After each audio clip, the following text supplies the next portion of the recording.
अभिवादन स्वीकार कीजिए ब्रजेश मिश्रा का और आप देखना शुरू कर चुके हैं द डिबेट। बहनों भाइयों, संविधान निर्माता बाबा साहब भीमराव अंबेडकर को लेकर, उनके सम्मान और उनको लेकर मची सियासत के बीच की लड़ाई बहुत गहरी और बड़ी होती जा रही है। बीजेपी ने यह समझा था कि यह मामला खत्म हो जाएगा संसद सत्र के बाद, लेकिन उसके बाद ये मामला बहुत तूल पकड़ता जा रहा है पूरे देश भर में, बल्कि प्रदेश व्यापी। आज उत्तर प्रदेश में बीएसपी और कांग्रेस ने जबरदस्त प्रदर्शन किया है। क्या अब ये मुद्दा सेटल हुए बिना खत्म नहीं होगा, या फिर बीजेपी को इसकी कीमत चुकानी पड़ेगी, या फिर बाबा साहब के नाम पर कमजोर पड़ा विपक्ष फिर से ताकत इकट्ठा करना चाहता है? सभी कारणों का आज विश्लेषण करेंगे आज की डिबेट में। बहनों भाइयों, आज बहुजन समाज पार्टी ने अपनी ताकत दिखाई। वो 10% का 9.5% का वोट शेयर जो चुनाव दर चुनाव गिरता जा रहा है, कम होता जा रहा है, लोग ये मानकर चल रहे थे कि बीएसपी अब आंदोलनों की राजनीति नहीं करती।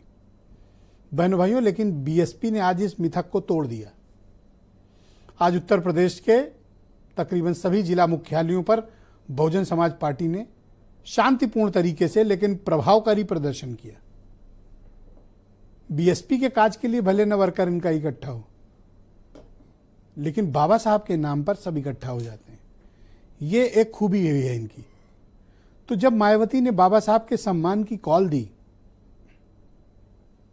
तो आज उत्तर प्रदेश में बीएसपी के वर्कर निकले, प्रदर्शन किया, बीजेपी से और होम मिनिस्टर से इस्तीफे की मांग की, पश्चाताप की मांग की, माफी की मांग की। क्या बीजेपी घिर गई है? बहन भाइयों, दलितों के मुद्दे बड़े सेंसिटिव होते हैं, इतने संवेदनशील होते हैं कि इनके दो विषय हैं। अगर इन दो विषयों को आपने छेड़ा तो फिर वो बाकी सारी चीजें भूल जाते हैं। वो दो विषय है आरक्षण और बाबा साहब। ये दलितों की कोर में, उनकी आत्मा में, उनके खून में, उनके डीएनए का हिस्सा है। अमूमन कोई पत्रकार ऐसे कहता नहीं, पर मैं कह रहा हूं, इसलिए कह रहा हूं ताकि आपको भी क्लैरिटी हो कि उनकी नाराजगी क्या है। हर कम्युनिटी का एक बिहेवियर पैटर्न होता है, दलितों का भी एक बिहेवियर पैटर्न है। अगर आपने रिजर्वेशन को हाथ लगाया तो वो सारे मुद्दे भूलकर इकट्ठे, आपने बाबा साहब पर कुछ किया इकट्ठे।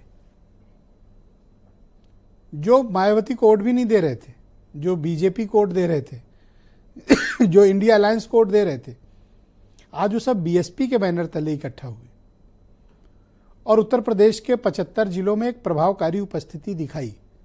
बीजेपी को फर्क पड़े या ना पड़े, उसके पास मैंडेट ऐसा है कि वो ऐसे प्रदर्शनों को इग्नोर भी करे तो कोई बहुत ज्यादा उसे प्रभाव भी नहीं पड़ेगा। लेकिन बहनों भाइयों, जब लगातार ये सब चीजें होने लगेंगी तो अगर पत्थर से रस्सी घिस रही है तो एक न एक दिन निशान पड़ेगा। और जिस प्रकार से बाबा साहब अंबेडकर के सम्मान, उनकी प्राइड से जुड़ा यह मुद्दा सामने आ रहा है, बीजेपी दिनों दिन घिरती जा रही है। और इसकी परिणति आपको दिल्ली में भी दिख रही है। दिल्ली में जिस रफ्तार से आम आदमी पार्टी पेनिट्रेशन कर रही है, कैंडिडेट घोषित कर दिया, सीएम फेस घोषित कर दिया, 2100 रुपए महिलाओं को देने की बात कर दी, दुनिया भर की योजनाएं लॉन्च कर दी। बीजेपी अभी तक कैंडिडेट नहीं घोषित कर पा रही है असेंबली के, सीएम फेस तो दूर की बात है। कहने का तात्पर्य यह है कि इस एक घटना ने बीजेपी को एक बड़ा सेटबैक दिया है, एक धक्का लगा है बीजेपी को, स्वीकारे भले न। आज जब बीएसपी का आंदोलन था तो कांग्रेस पार्टी ने भी कहा हम भी आंदोलन करेंगे।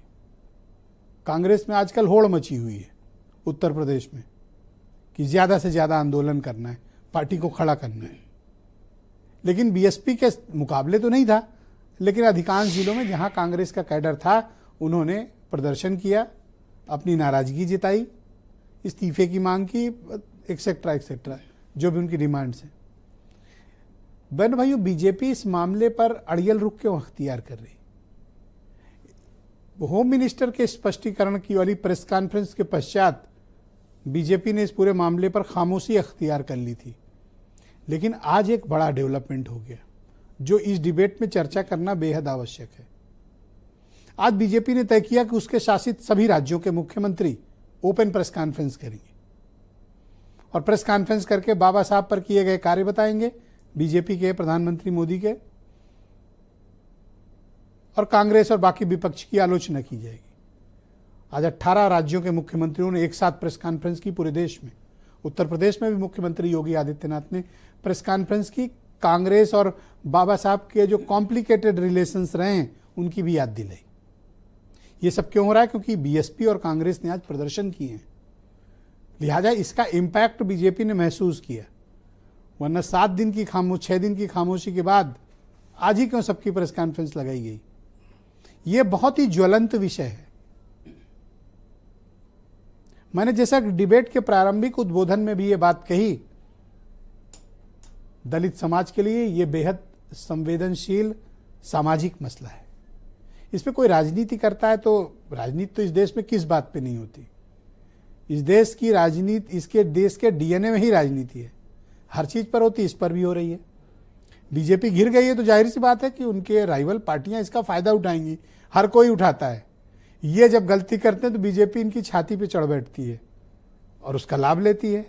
अभी बीजेपी को डिफेंसिव मोड में लाए हैं, लेकिन बीजेपी की तरफ से इस पूरे मामले पर कोई बहुत स्पष्ट बयान ना आना, ये उन्हें आने वाले वक्त में परेशान कर सकता है।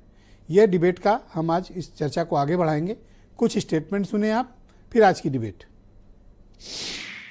आदरणीय गृह मंत्री जी के बयान को आधा अधूरा मीडिया के सामने प्रस्तुत करके उसके नाम पर किस प्रकार से अपनी राजनीतिक रोटियां इनके द्वारा सेकी जा रही है।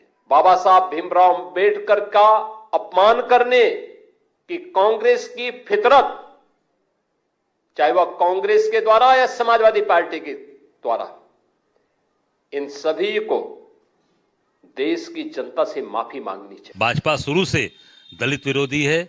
अमित शाह जी ने जवान से बोल दिया, अब उसके लिए ये घबरा गए हैं तो ये प्रेस कॉन्फ्रेंस कर रहे हैं। अरे अगर आपके पास दम है तो अमित शाह जी से कहिए कान पकड़ें और कान पकड़ के देश की जनता के सामने माफी मांगे, या नहीं तो मोदी जी उनको बर्खास्त करें मंत्रिमंडल से।